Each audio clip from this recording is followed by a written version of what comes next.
I am making this video because I am so sick of hearing women say that it is creepy and predatory for men to want to marry virgins or to date women who haven't slept around a lot, or that any man who judges a woman for her sexual history is automatically sexist or insecure or controlling.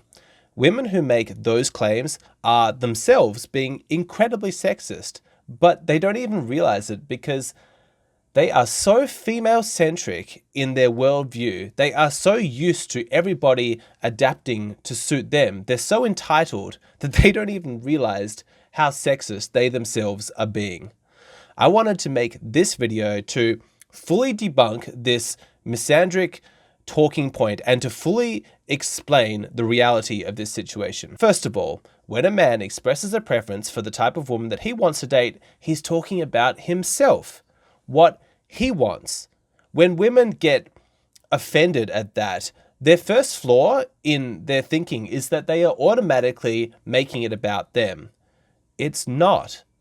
When women say a man who wants to date a woman who has a low partner count is him trying to control her, it's him trying to control her sexual history, that is incredibly self-absorbed. It doesn't seem to even occur to her that his preferences about what he wants in his life, that was never about her. A man saying that he doesn't want to date a woman who has slept around with a lot of men, that's not about judging her. That's about him making an individual choice about what is right for him.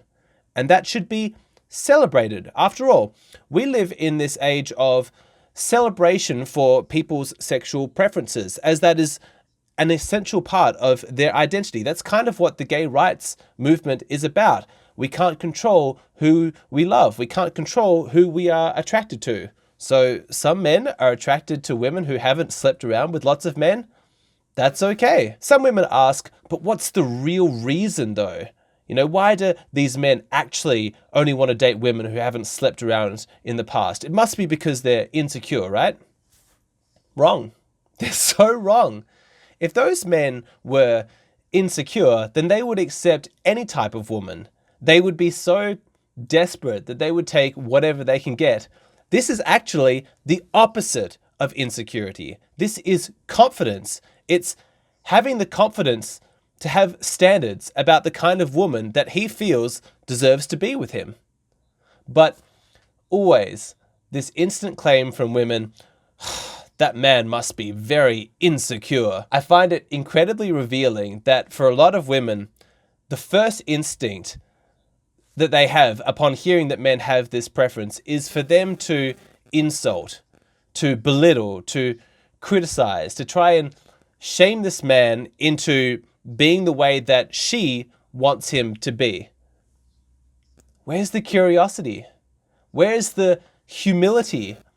Where's the wondering, hey, maybe there's something here that I don't understand. Maybe I can become a wiser, more well-rounded person by asking questions rather than instantly shaming somebody who doesn't think the same way that I do. Dealing with a woman like that can be incredibly taxing. If you need help navigating conversations like this, please hit me up on Hey Hero. You can ask advice, tell me your story, and I'll send you a personalized video in response. But then the question, so why do men desire women who don't have an extensive sexual history? What is the reason? I encourage all of the men listening to this right now to memorize what I'm about to say when I give you the real reasons, so that the next time a woman shames you for having these preferences, or you hear these incredibly sexist talking points coming from a woman, you can explain to them the truth of the situation. You can take the conversation away from her feelings, right, and her perpetual victimhood and steer it into the realm of fact. So, there are 3 reasons that I'm going to discuss. The first of which is, of course, paternity certainty.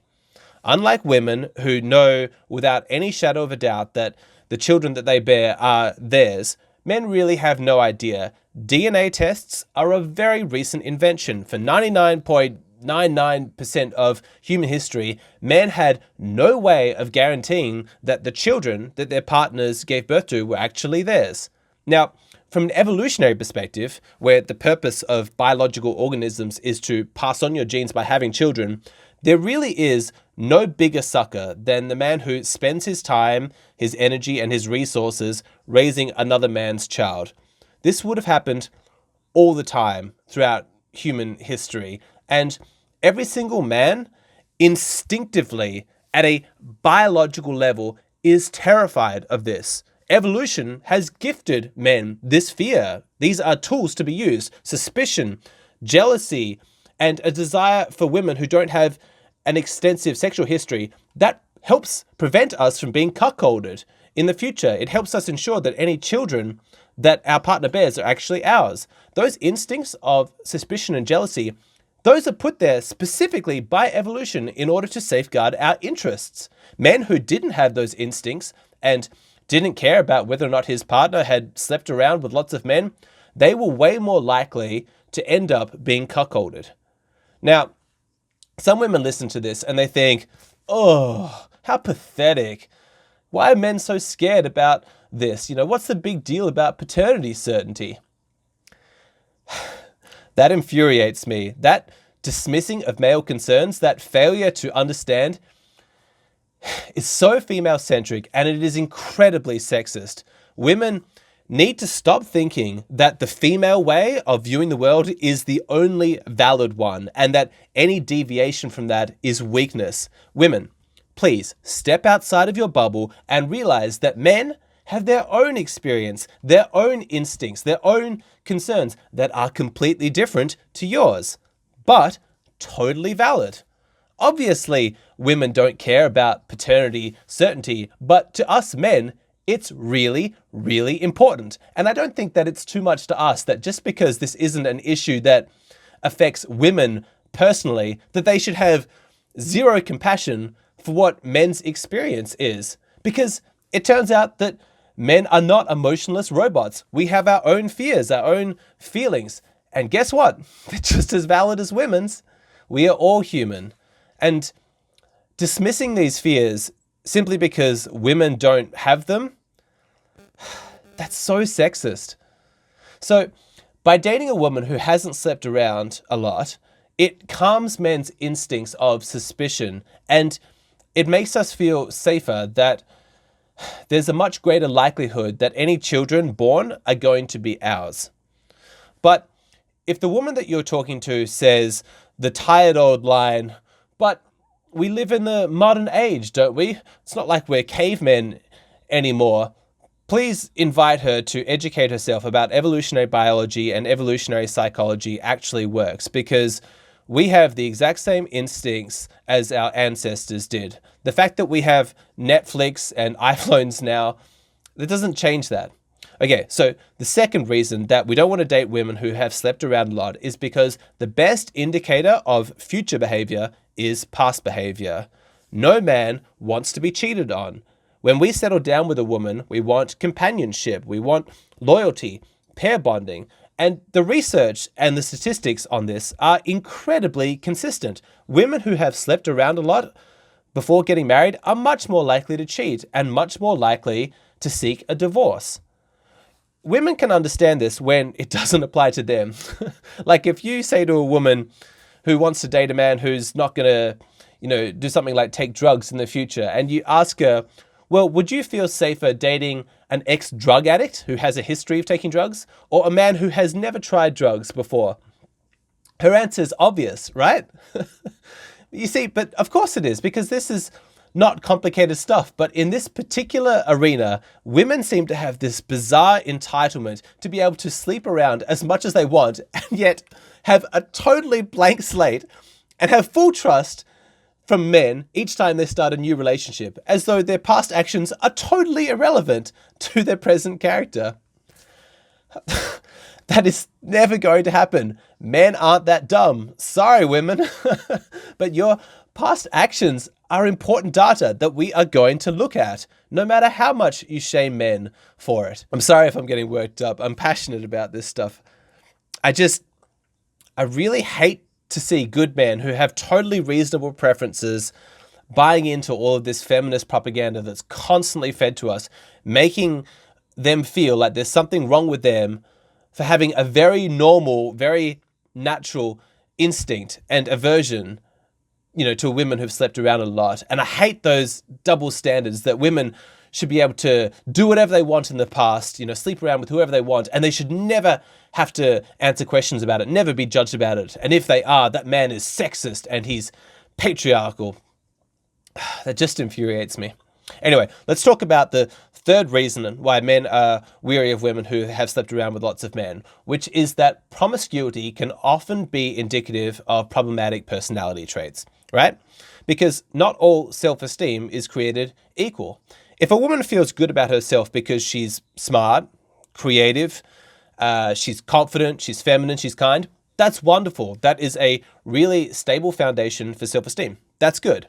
But if she only feels good about herself because she is desirable to men who want to sleep with her, and she needs to have a number of one-night stands every single month in order to prove to herself that she has worth, that self-esteem is really not worth that much. A woman who feels good about herself because of that, that's a problem. Now, of course, my full compassion to a woman who is that lost, that she is seeking validation in such a crude way. Personally, I'd love to help her. I'd love to steer her in the right way. We could be friends if she was a nice person, but it wouldn't make sense to date her, right? If it's an established pattern that she uses men to feel good about herself, she uses sex to boost her self-esteem, then what's to stop her from going out to the club and having a one-night stand every time she feels down about herself? Or what if she's just too lazy to put in the work to create a self-esteem based on actual achievement and character? It's easier to just sleep around, and so that's what she does. But why would a man want to be with a woman who's that lazy? Now, after listening to all of these reasons, a woman might still object. She might say that, men are applying double standards. Men can sleep around as much as they want, and women don't care what they do. So how's that fair? She might say, well, if my boyfriend had had a lot of partners before he met me, I wouldn't care. So it's not fair for him to worry about my past.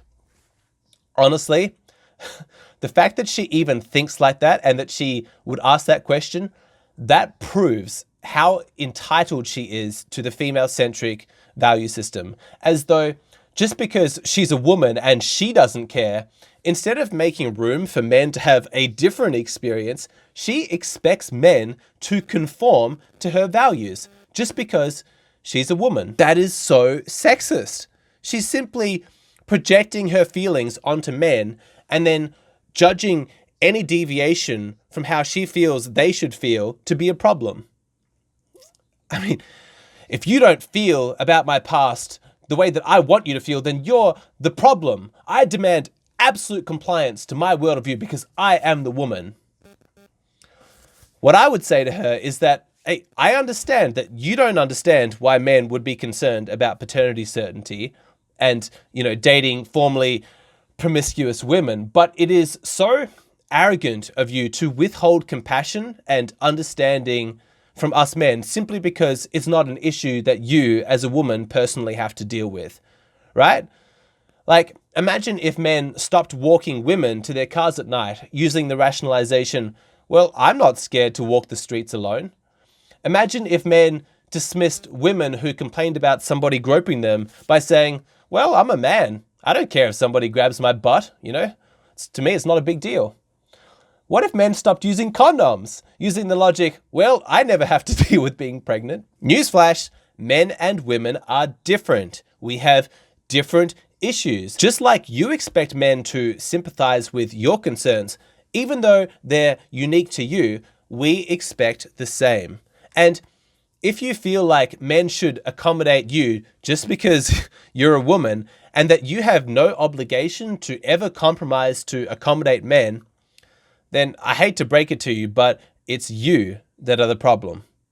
Now, if this is the first that you've ever heard of these concerns, well, in my mind, that's just proof of how female-centric our society is, because we are endlessly subjected to messages about how important women's issues are, about how women's fears need to be taken into account, how important they are. But if you have never spent any time considering how men might feel about issues like paternity certainty, that right there is proof of the real double standard that exists. Women's emotions matter more than men's for some reason. And when men have their own preferences and fears, instead of listening, our society shames, insults, belittles, criticizes, because, I mean, the dark truth of it is that it is inconvenient for women that men have their own independent goals and values. It's easier to just shame them, to try and get men to conform to their perspective, to their value system. And as a final thought, please do not oversimplify this and dismiss it based on the straw man argument saying, oh, well, Alexander just thinks that women who have slept around in the past are worthless and that no man should ever date them. Of course not. This is nuanced. It really infuriates me because I actually think that I care more about promiscuous women than most women do, because I actually have compassion for these women. I understand that their behavior probably comes from low self-esteem, from trauma, and I would want to help them. While the radical feminist woman, she would happily ignore all of the mental health signs of that woman spiraling down into promiscuity, and she would promote the false claim that she's practicing some kind of feminist empowerment by allowing a bunch of men to use her for sex or whatever nonsense. Anytime I've given advice on this channel, I have always said that men need to treat women on an individual basis. Judge them by her own unique circumstances. She was promiscuous in this past, okay, but ask yourself, is she still promiscuous? Has she changed? Has she overcome whatever issues she was working out? Do you trust her now? If so, go for it, because it would be the height of foolishness to reject a genuinely high quality woman who's amazing in every way, except for the fact that she has a colorful past. Maybe it was her experiences in the past that caused her to become the awesome person that she is today, right? Like, this stuff is nuanced. So don't oversimplify this and then use that as a lazy way to dismiss everything else that I've said in this video. Unconditional love. That is a complicated subject. A lot of people feel entitled to unconditional love, but is this actually the right thing to expect in a romantic relationship? And if not, then what kind of love should we expect? What is an appropriate definition of the word love? This is the topic of my latest Patreon video, and I had such a fun time filming this video. One of my favorite videos I've ever produced. I really think that there's a lot of fantastic information in this video. If you want to see it, then please go and sign up at my Patreon. It's just a $5 a month subscription. You get instant access to that video plus every other video I've ever released in my exclusive catalog. Must be at least 160 videos by now. I release 2 new videos every single week. We have a great community, great discussions. I'd love for you to be a part of it.